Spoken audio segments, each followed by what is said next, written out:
The number of teens using e-cigarettes continues to rise. According to the Minnesota Department of Health, nearly 1 in 5 high school students have used e-cigarettes in the past 30 days.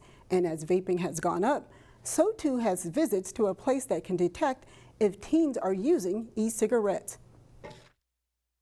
We've definitely seen an increase in parents bringing in teens. It is not necessarily one of our most popular tests, but I've definitely in the last 6 months seen an increase in that test. Any Lab Test Now in Plymouth offers 3 types of tests that can detect vaping or nicotine use. Parents can have their child take a urine test, a hair follicle test, or a simple blood draw. The hope is that these tests would ultimately act as e-cigarette deterrent. So you're trusting your teens, but at the same time, if you have the ability to check in on them every once in a while, that teen might go back to their friends like, you know, my parents test me every once in a while, I'm not going to do this because of that. Prices for the test range from $59 for a urine test to $120 for a hair follicle test. The hair follicle test can detect nicotine going back about 3 months. And back to school is just around the corner, but for some little ones, this will be their first time. The Wayzata School District held a bus safety event for kindergartners. This year, more than 950 kindergartners will be starting school in the Wayzata district. Providing a safe bus ride is a premium or priority for the school district. We are required by the state to do a safety training for all of our incoming kindergartners, and so we decided to make a virtue of a necessity and make it a fun day. Families come, bring their siblings, bring mom, dad, whoever, grandma, grandpa, and then we also introduce them to other things in the district, such as our food service program called Culinary Express, our community education program, a variety of other things that we do in the district. Drivers must stop anytime a school bus has flashing lights and its stop arm extended. But drivers don't always follow the law, so it's always a good idea to tell children to look both ways and don't assume drivers will stop at crosswalks.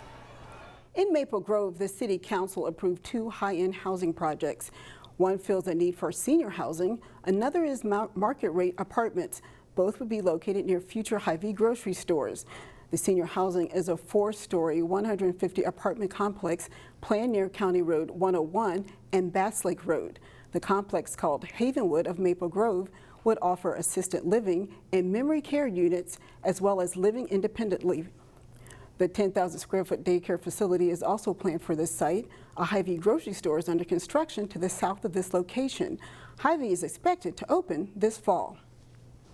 Meanwhile, the City Council approved a new market-rate apartment complex next to a future Hy-Vee grocery store in the northern part of Maple Grove.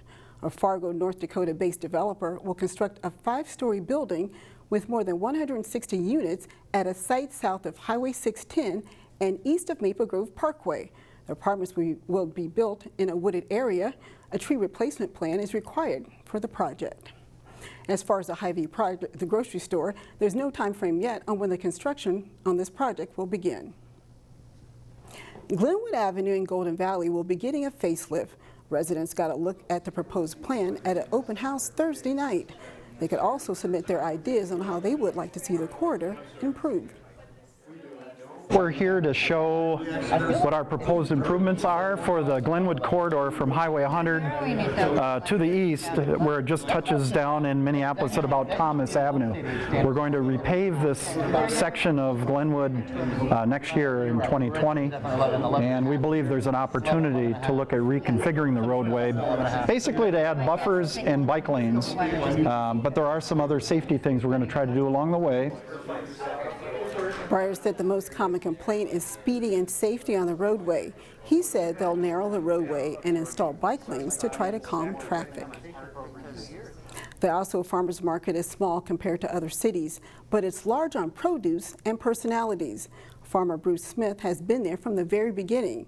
I got a chance to see how he's sowing seeds of happiness throughout the community. Okay, we'll put the little one down in the end. The Smith family roots run deep in the Northwest Metro. I was selling corn on Main Street up here in the early 60s. The family used to own the land that the Target headquarters currently sits on. My ancestors are the ones that led the original wagon train in and named that Brooklyn over there. So all the land down by Northampton College was ours. Today, Bruce Smith does much of his planting and harvesting at his farm in Greenfield. I like growing things. I enjoy the serenity. For decades, the Smith farm has brought fresh fruits and vegetables to area markets. Bruce's sweet corn is by far the best. He's a main vendor here at the Osseo Farmers Market. And if it wasn't for his corn, a lot of people wouldn't be coming to town. His face and hearty laugh are a staple here. He started it. He has been here the longest. I think it was kind of his initiation that got it going. I lived in Osseo all my life. They didn't have one, so they had to have a market. I just kept bugging everybody until they finally said they would. Besides the farm, Do you want a bag? this is Bruce Smith's happy place, Have a good day. working with members of his family to bring good eats to market. She is my top person. They sell a variety of vegetables, but corn and tomatoes are top sellers. Corn, 3 for $2, $7 a dozen. Like the shine on the tomatoes, Bruce Smith's personality attracts people. I got a bridge in Brooklyn I want to sell you. He knows his customers, and they know him. This lady drives down every Saturday morning, gets a cob of corn grilled, and then goes over and gets some designer coffee from the coffee people. Does she not? That's what I do. The Osseo native says he doesn't plan on retiring anytime soon. This is fun. I mean, he is a mainstay in Osseo. The Osseo Farmers Market runs every Tuesday through September 24th.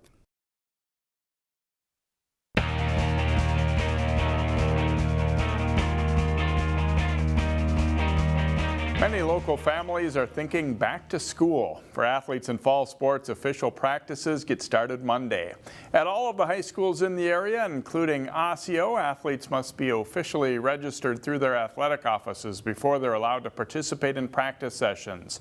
Most of the work can be done online now, but as Osseo Activities Director Bill Kwan says, there are still some things to keep in mind when it comes to fall sign-up. There's a few things that trip people up, and the first one is that fall sports actually start before school starts. So this year, like August 12th is 3 weeks before school, so we do have a lot of kids come in that first day of school looking to sign up for sports, and we're 3 weeks in and sports have already had games. The other thing that trips them up is making sure we have that updated sports physical. A lot of families going for that well child check, just a regular checkup, which is not necessarily a sports physical. The big thing is when they go in and register, there's a red flag. They can't register. It's either their physical is not up to date, their son or daughter forgot to turn in a chemistry book, for example, so there's a fine or fee on there, so they're trying to scramble and figure that out so they can participate on that first day of practice. So definitely questions coming in all day long. A bit low. Families in District 279 can sign up for sports online through the district's Fee Pay portal, which is also used for other school-related fees. An impressive group of professional and college hockey players are skating in the Beauty League this July and August. 2 players from the northwest suburbs are part of the fun. The Beauty League is a big hit with fans, and it turns out the players really like it too. Former Hopkins and Gopher star Travis Boyd, now with the NHL's Washington Capitals, and Christian Horn, a Plymouth native and former Benilde standout who is in the East Coast Hockey League, are having a blast. To be honest with you, it's a lot of fun. It's one of the things I kind of look forward to during the week. You know, with training, skating, doing all the skill stuff, it's kind of hard to find a place where you can play some games in the summertime where it's up-tempo. Guys are skating, they want to win, you know, they're where they are because they're competitive. It's kind of amazing that it took so long to get something like this going. When you look around the, you know, the Twin Cities areas and just see every summer how many pro hockey guys are just living here or are from here, and to go out here and they're good skates, they're high quality. And Horn, who just turned 26, has played 4 seasons of minor league hockey after playing at St. Lawrence. Boyd, who is 3 months younger than Horn, has established himself with the Capitals and already achieved a big milestone. been up in the NHL the last year and a half, and obviously I got to be a part of the Stanley Cup run, and I got to be on the ice and hoist the cup up above my head, and I mean that's any kid's dream, and for me to be able to live that, you know, I really do feel like I'm living my childhood dream every single day. You know, things have been going good. I'm excited. You know, heading back to Norfolk, Virginia, play for the Admirals there, and see if I can get a call up or two there. Just still trying to put the puck in the back of the net. You know, things get a little tougher the higher levels you go, but still a lot of fun. It's been an absolute blast, and you know, I still hope to be playing for quite a few years. The Beauty League is fun and a good workout, but it serves a couple of other purposes for Horn and Boyd too. You know, for a guy like me who's trying to work his way up in the pro hockey world, when you're playing against NHLers and doing all that stuff, it sets the bar. It gives you a measurement, kind of a measurement tool to see how you're doing. And I played in Hopkins growing up, and I had a group of about 10 or 20 Hopkins kids came out here tonight, and I saw them as I was walking in and got to introduce myself to them. And you know, everyone that's skating in this league was a kid just like them at one point too. So I think it's cool for kids to see pro hockey players. And the preparation for another season starts soon for Boyd and Horn. Skating in the Beauty League is a great send-off. There are games Monday and Wednesday this coming week at Braemar Arena in the league, and the playoffs are August 19th and 21st. That's all for sports.